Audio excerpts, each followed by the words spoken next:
Sur la voie inter-État reliant la mairie de Parakou et le cimetière du 2e arrondissement, précisément au niveau de l'échangeur des 2 feux tricolores, la circulation des motocyclistes est désormais interdite.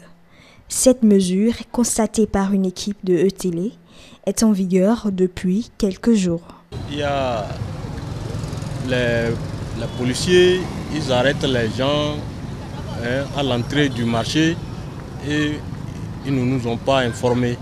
Moi, ce qui s'est passé, c'est au marché là, vers l'échangeur.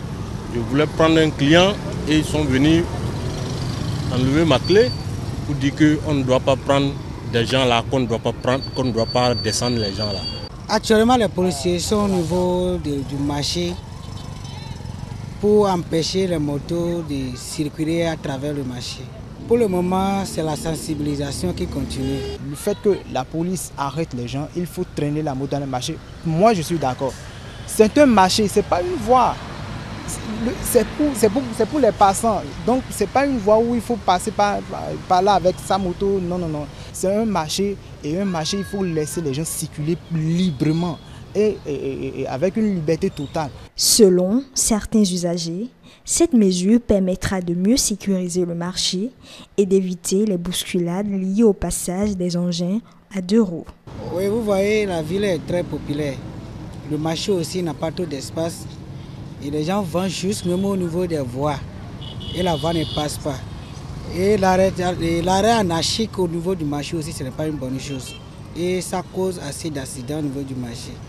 À travers les piétons, consorts. Donc, je pense que ça coûte de ça, ils ont amené cette initiative. Mais moi, s'ils peuvent maintenir ça toute une vie, moi, je serais très content. Moi, je supporte ça. Un Zémidjaman qui circule dans le marché, qui perd son frein, ou un motocycliste qui circule dans le marché et qui perd son frein, peut renverser un passant ou renverser un enfant. La sécurité dans les grands marchés du Bénin constitue un casse-tête pour les autorités en charge de la protection des personnes et des biens. C'est pourquoi les dites mesures sont prises selon des citoyens rencontrés sur les lieux.